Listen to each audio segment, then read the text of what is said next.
Hi guys, welcome back to Sammy Friends channel, and I am happy to present you a brand new series on this channel called Engines of MBTA. Now, why I'm doing Engines of MBTA is because I live in the MBTA area. So now we're going to jump right into the first topic of this video, the EMD FP10.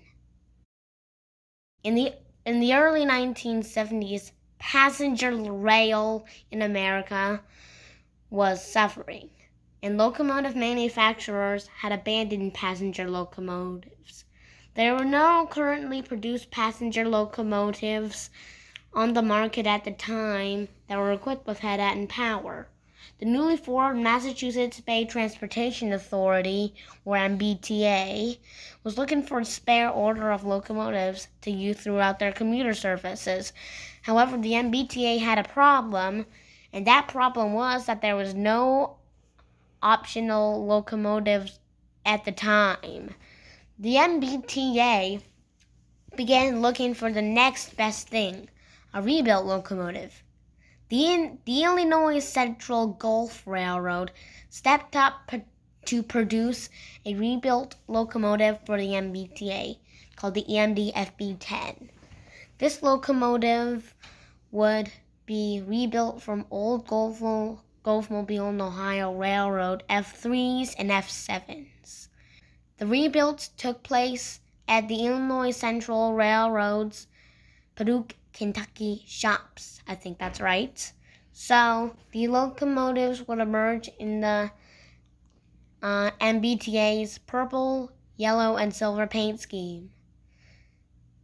The trains, they were never extended beyond their length like other EMD FP units. In the end, the Gulf Railroad ended up producing 18 FP10s for the MBTA. The MBTA was satisfied with their locomotives, but once the 1990s came around, the locomotives were starting to show their age, and the MBTA was in need of a replacement for them. The MBTA bought F40PH-2Cs from Works-Knudsen to replace the EMD FP10s. But that wasn't the end for the EMD FP10s. Metro-North, in the 1990s, Metro-North was looking for a small order of locomotives to finally retire the last of their RDCs.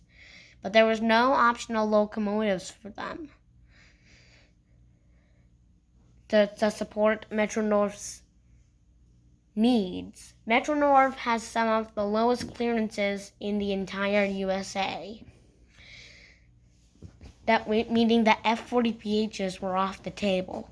Old EMD FP units were designed to be low enough for their clearances. The FP10 was the newest locomotive available for the job. Then